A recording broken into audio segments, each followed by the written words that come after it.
नमस्कार, आप देख रहे हैं न्यूज 18 पंजाब हरियाणा हिमाचल। ये है हरियाणा हिमाचल प्राइम। मैं हूं आपके साथ मुकेश राजपूत। आज हम बुलेटिन की शुरुआत हरियाणा की खबर से करने जा रहे हैं। दिल्ली में मुख्यमंत्री नायब सिंह सैनी ने अधिकारियों की बैठक ली। इसमें आईएएस, आईपीएस और आईपीएस अधिकारी शामिल थे।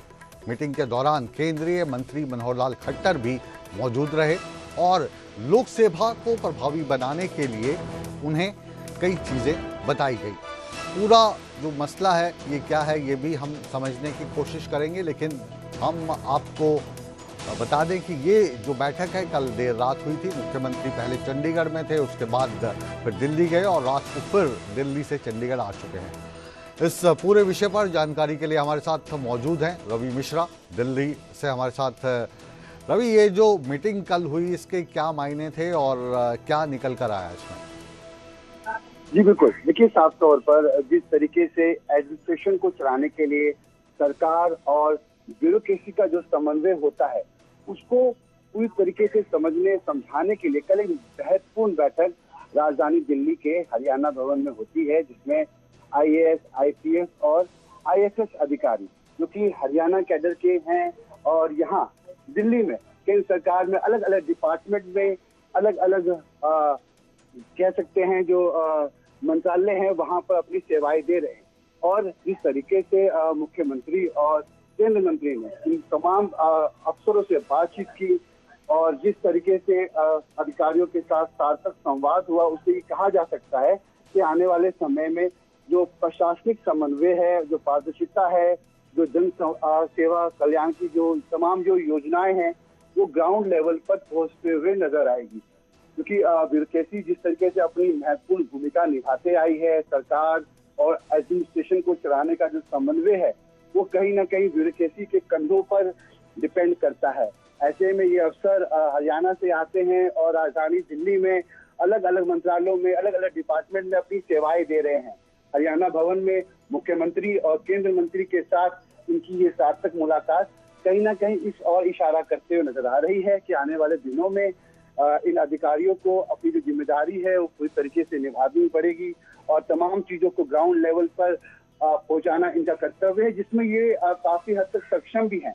और ये बैठक कहीं ना कहीं उसके मद्देनजर होते हुए नजर आई। मुख्यमंत्री और केंद्रीय मंत्री मनोहर लाल खट्टर ने तमाम अधिकारियों के साथ सार्थक संवाद के बाद डिनर भी किया, जिसके बाद मुख्यमंत्री वापस चंडीगढ़ के लिए रवाना हो गए। बहुत बहुत शुक्रिया रवि इस पूरी जानकारी के लिए। और आइए अब रुख करते हैं अगली खबर का। हरियाणा निकाय चुनाव को लेकर सियासी हलचल अब तेज हो चुकी है। नामांकन की प्रक्रिया अब अंतिम चरण में पहुंच चुकी है। आज उम्मीदवारों के नाम वापस लेने का आखिरी दिन है। दोपहर 3 बजे तक जो उम्मीदवार थे वो अपना नाम वापस ले सकते थे। इसके बाद चुनाव आयोग ने सभी उम्मीदवारों को चुनाव चिन्ह आवंटित कर दिए हैं। चुनाव चिन्ह मिलने के साथ ही प्रचार अभियान भी रफ्तार पकड़ चुका है।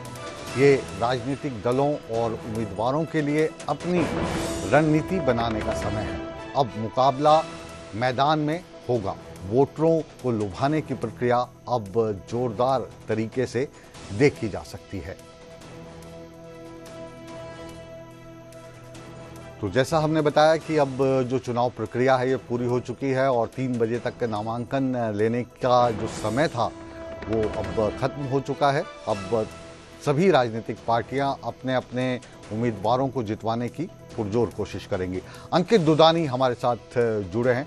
अंकित, क्या अपडेट है इस बार ये जो चुनावी प्रक्रिया है इसमें कौन से रंग दिखाई दे रहे हैं और कितनी राजनीतिक पार्टियां हलकों में जाकर अपने उम्मीदवारों का प्रचार प्रसार कर रही हैं? किसका पलड़ा भारी लग रहा है? बिल्कुल, जिस तरह से नगर निकाय चुनाव की बात करें तो नगर निगम 3 नगर निगमों में जो चुनाव हो रहा है वो चाहे अंबाला की बात करें, पंचकुला की या सोनीपत की, 3 नगर निगम है। ऐसे ही एक नगर परिषद है रेवाड़ी की और 3 नगर पालिकाएं हैं, वो चाहे धारूहेड़ा है, उकलाना है, सांपला है। तो इस तरह से ये चुनाव हो रहा है। कुछ वार्डों का भी उपचुनाव भी हो रहा है और पंचायत के भी कुछ उपचुनाव हो रहे हैं। तो कुल मिलाकर के जहां तक जो ये बड़े नगर निगम है इसमें बड़ा मुकाबला देखने को मिल रहा है। तो उसमें कांग्रेस पार्टी और जो भारतीय जनता पार्टी है दोनों चुनाव चिन्ह पर अपने उम्मीदवार मैदान में उतारे हैं। और बात की जाए इंडियन नेशनल लोकदल की, तो इंडियन नेशनल लोकदल ने भी सोनीपत में और पंचकुला में मेयर का जो कैंडिडेट है वो अपने निशान के ऊपर उतारा है। वहीं आम आदमी पार्टी ने भी अपने कैंडिडेट मैदान में उतारे हैं। लेकिन जननायक जनता पार्टी ने इन चुनावों में कोई हिस्सा नहीं लिया, कोई भी अपना उम्मीदवार किसी भी जगह नहीं उतारा है।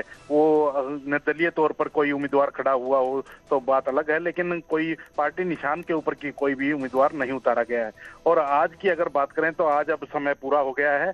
जो नामांकन वापिस जब लेने थे तो वो समय अब पूरा हो चुका है। अब कुछ ही देर के अंदर जो चुनाव चिन्ह है वो भी अलॉट कर दिए जाएंगे। जो निर्दलीय हैं उनको निर्दलीय के तौर पे चुनाव चिन्ह अलॉट कर दिया जाएगा और जो पार्टी के निशान के ऊपर हैं वो चाहे भारतीय जनता पार्टी हो, कांग्रेस हो, आम आदमी पार्टी हो या इंडियन नेशनल लोकदल हो, उनको उन्हीं की पार्टी का निशान मिल जाएगा। तो कहीं ना कहीं चुनाव काफी रोचक है, क्योंकि पिछली बार की अगर बात करें तो पिछली बार मानेसर नगर निगम को अगर छोड़ दें तो बाकी सभी जगह जहां जहां भी चुनाव हुए थे वहां भारतीय जनता पार्टी ने अपना परचम लहराया था। और वो चाहे मेयर के चुनाव हो या पार्षदों के चुनाव हो, उसमें काफी संख्या में जो पार्षद जीते थे। और मेयर तो लगभग सभी जगह, एक मानेसर को छोड़ करके, मानेसर भी कहीं ना कहीं वो बीजेपी से समर्थित उम्मीदवार था, लेकिन वो निर्दलीय के तौर पर वो पर्चा भरा था क्योंकि उन्हें बीजेपी से टिकट नहीं मिली थी, तो वो जीते थे। और अभी वो हालांकि बीजेपी से काफी नजदीकियां हैं क्योंकि राव इंद्रजीत से उनकी काफी नजदीकियां हैं। तो इस तरह से अगर बात करें तो अब की बार भी, क्योंकि सत्ता पक्ष के साथ ही लोग जाते हैं, लेकिन 2016 में जब पंचकुला के अंदर चुनाव हुआ था तो उस समय जरूर कांग्रेस पार्टी जीतने में चलिए सफल हुई अंकित, थी। और अभी ये कह पाना मुश्किल होगा और कहना भी नहीं चाहिए हमें कि सत्ता पक्ष के साथ लोग जाते हैं, क्योंकि सत्ता जो है वो अक्सर बदलती रहती हैं, तभी जो दूसरा जो विपक्ष है वो सत्ता में आता। बहरहाल बहुत बहुत शुक्रिया इस तमाम जानकारी के लिए। अब रुख करते हैं अगली खबर का। अगली खबर भी हरियाणा से है, पंचकुला से है और पंचकुला के नगर निगम से है। पंचकुला नगर निगम में भाजपा ने अपनी पूरी ताकत झोंक दी है। मुख्यमंत्री नायब सिंह सैनी खुद इस मसले पर अपना मोर्चा संभाल चुके हैं। इसी के तहत सेक्टर 10 में जिला उपाध्यक्ष उमेश सूद के वो घर पहुंचे। उन्होंने उनके साथ बातचीत की, एक बड़ी भीड़ को उन्होंने संबोधित किया और एकजुटता का संदेश दिया। मेयर प्रत्याशी श्यामलाल बंसल भी उस वक्त वहां पर मौजूद रहे। कंवरपाल गुज्जर मंच पर मौजूद थे और एक जो खास चीज़ इस दौरान देखने को मिली वो ये कि जो बागी वहां पर हो रहे थे उनको भी शांत किया गया।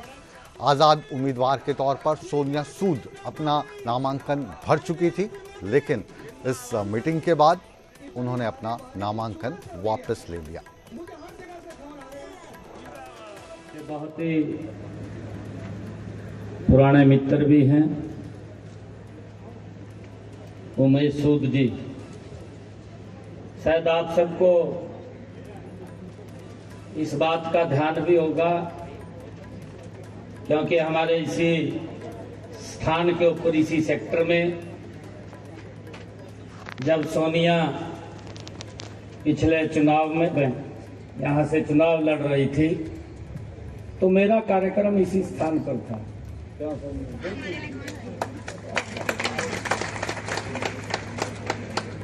इसी स्थान पर मेरा कार्यक्रम था क्योंकि यहाँ की जिम्मेवारी पार्टी ने मेरी लगाई हुई थी। मैं आप लोगों को दोनों हाथ जोड़ करके प्रणाम करता हूं कि आपने सोनिया को बड़े मार्जिन से जिताया। यहाँ पे आप बधाई के पात्र हैं। ये लगातार जिम्मेवारियां मिलती भी रहती हैं, बदलती भी रहती हैं। ये अगर किसी पार्टी में है, किसी संगठन में है, तो ये भारतीय जनता पार्टी में है।